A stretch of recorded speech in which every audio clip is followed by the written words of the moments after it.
प्रकारची व्यवस्था कृषी उत्पन्न बाजार समित्यांमुळे आज आपल्याला माहिती आहे की एक हक्काचं स्थान हे आपल्या शेतकऱ्यांना मिळालं, एक मार्केट मिळालेलं आहे। अशा प्रकारे गावोगावी आपल्याला मार्केट कसं देता येईल, गावातली जी आपली सोसायटी आहे त्या सोसायटीला बहुउद्देशीय मल्टीपर्पज सोसायटीमध्ये परिवर्तित करून माननीय मोदीजींच्या आणि अमितभाईंच्या नेतृत्वाखाली 18 प्रकारचे व्यवसाय हे गावातल्या प्राथमिक सोसायटीला देण्याचा निर्णय आपण केलेला आहे।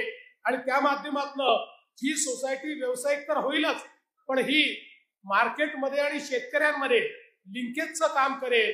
स्टोरेज असेल, कोल्ड स्टोरेज असेल, अशा सगळ्या गोष्टी त्या ठिकाणी तयार करून आणि मोठ्या प्रमाणात शेतकऱ्यांना कशा प्रकारे योग्य भावातच त्यांचा माल विकला गेला पाहिजे अशा पद्धतीची व्यवस्था या माध्यमातून करण्याचा आपला प्रयत्न आहे।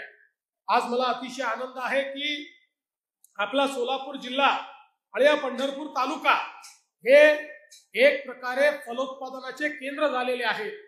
या ठिकाणी आपल्याला केळी असतील, डाळिंब असतील, बेदाणे असतील, ऍपल बेर असतील, वेगवेगळ्या प्रकारे आज आपण पाहू शकतो की इतक्या मोठ्या प्रमाणात ड्रॅगन फ्रूट असेल, सगळ्या प्रकारचे चांगले फळं त्याची निर्मिती, उत्तम क्वालिटीची निर्मिती, एक्सपोर्ट क्वालिटीची निर्मिती या ठिकाणी होते आहे।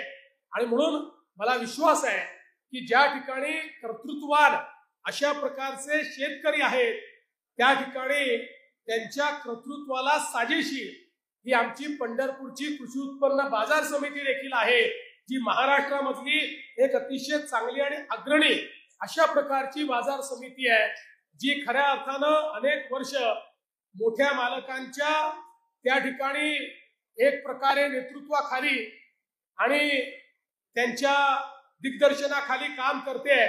आणि आज मी खरं म्हणजे प्रशांत मालक तुम्हाला आणि आमचे हरीशजी असतील किंवा इथली जी कृषी उत्पन्न बाजार समितीची सगळी टीम असेल, या टीमला मनपूर्वक शुभेच्छा देतो की आपण अतिशय चांगलं काम करता आहात।